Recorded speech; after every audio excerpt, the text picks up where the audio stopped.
the County Observer and Monmouthshire Central Advertiser, Abergavenny and Raglan Herald, Usk and Pontypool Messenger and Chepstow Argus introduce us to the life and exploits of the renowned King Arthur and his Knights of the Round Table.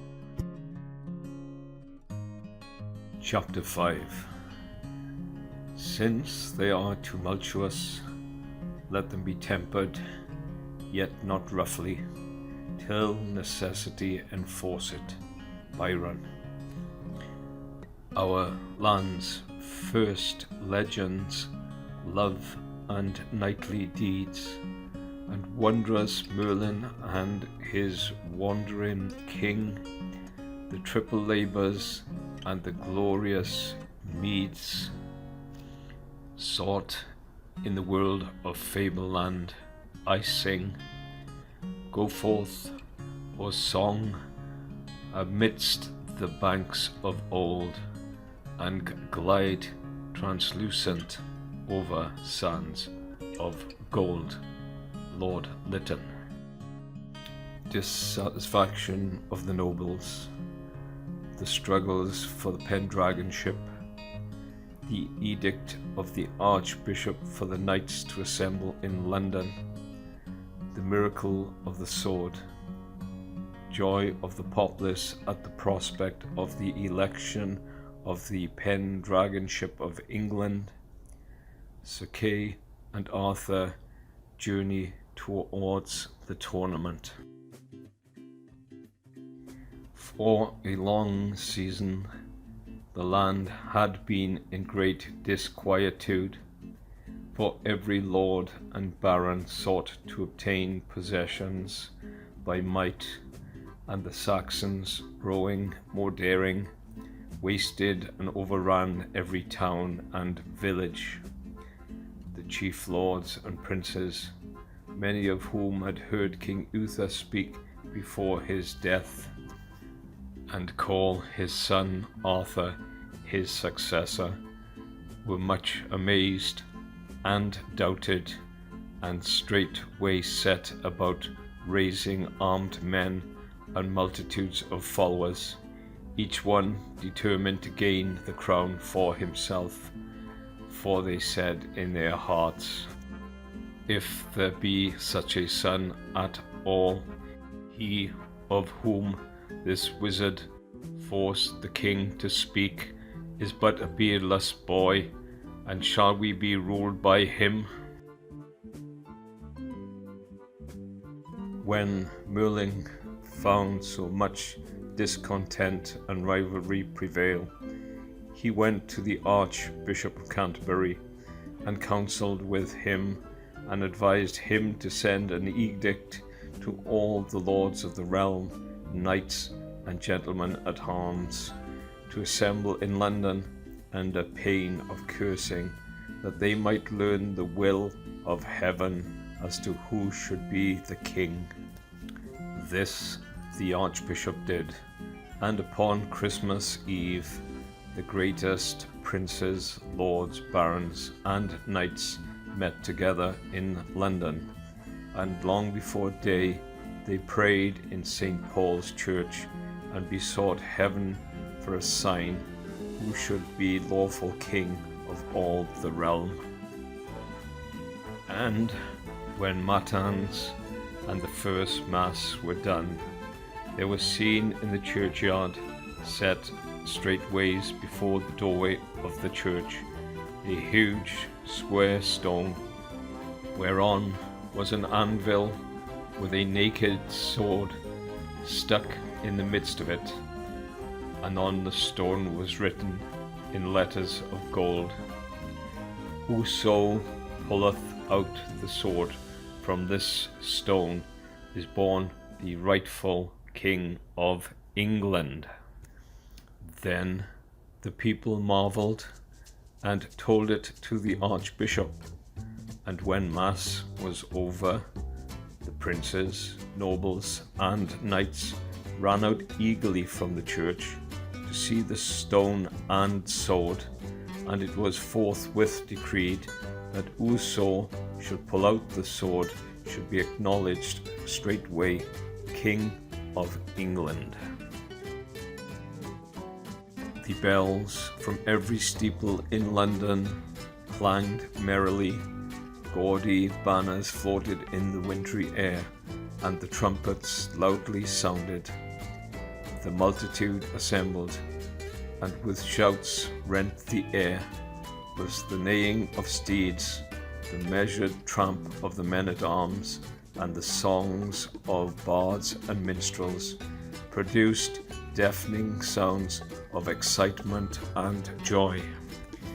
The populace, left so long without a monarch, and worn out by the feudal broils and contentions of the peers, welcomed with acclaim the prospect of peace and order promised by this gathering of nobles, for the election of the Pendragon was to govern all England. Then many nobles and knights strove with all they might to remove the sword, and some of them tried many times, but not one could stir it. When all had tried in vain, the Archbishop said, "He is not yet here that shall achieve the sword, but God will doubtless make him known ere many days." Therefore, continued the Archbishop, let 10 knights be chosen, being men of high renown, to watch and guard the sword. The knights were then selected, and there was a proclamation made through all the land. Whosoever would try to remove the sword should have leave and liberty to do so. Great multitudes of people came day after day to make the attempt, but no man could remove the sword a hair's breadth from its place. At length New Year's Day arrived, when a great tournament was fixed by the Archbishop to be held in London, who sought thereby to keep the Lords and Commons together, lest they should grow estranged from one another. Pleasure beamed in every eye as the stately cavalcades of knights and ladies wended their way to the tilting ground. Among those who came to the tournament, and among the knights, was Sir Ector, Arthur's foster father, who had some possessions near London, accompanied by his son Sir Kay, who had recently made knight, and Arthur. Sir Kay, who was to take part in the jousts, was a stripling, with merry black eyes and nut-brown hair. He was dressed in a harbigam of glittering link armour, and rode a powerful black horse. Young Arthur, his reputed brother, rode beside him on a milk-white jennet. He was a noble-looking youth, with piercing blue eyes and long yellow hair. His eyes beamed with truth, and his lip smiled with tenderness and good nature. His fixed and determined look betokened him a lion in war, and he seemed to eclipse the many gallant and handsome youths around him. As Sir Kay gazed around upon the crowded windows and the dense throng of the soldiery and knights, he turned to his companion and said, "You have your wish at last, Arthur. What say you to this gay scene after our old grey towers? This beauty, pomp, and chivalry is a change for you and a pleasure to myself, although I have seen it all before." "It joys me well," said Arthur with a smile. "I love to hear the people so joyous and watched the anxious faces of the brave knights, the blithe yeomen, and the beauteous damsels. Yet I loved my native tower also, and to me the whistle of the husbandman, the light lilting of the milkmaid, and the sound of the hunter's horn are sweeter than the continued cry of largesse, largesse, as though half the people were beggars.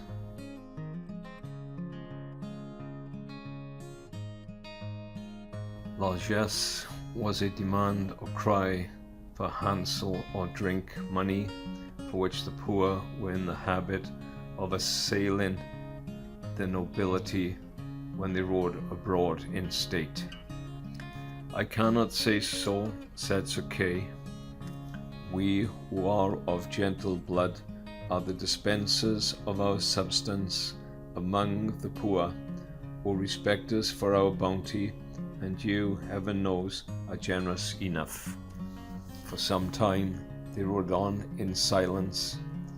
At length Sir Kay exclaimed with a merry laugh, "Today I couch a spear for the first time, and I mean to earn my spurs." "Saint Mary be your speed, fair brother," replied Arthur. "I am older than you by 2 years," said Sir Kay, "but your time will come, and I have no doubt that you will do valiantly and gain much honor." "Your thoughts are ever kind, dear brother," replied Arthur. "Yet I would rather win my spurs in the field than on the tilting ground." "I am of the like mind," said Sir Kay, "and when the king is found, there will be brave wars forward. How I long to break a spear against a Paynim shield. I wonder on whom the election will fall. For my part, I would rather be a leader of a band of knights than the monarch. The burden on a king's shoulders is too heavy. What say you? Would you wish to be Pendragon?" "Yes, were I worthy.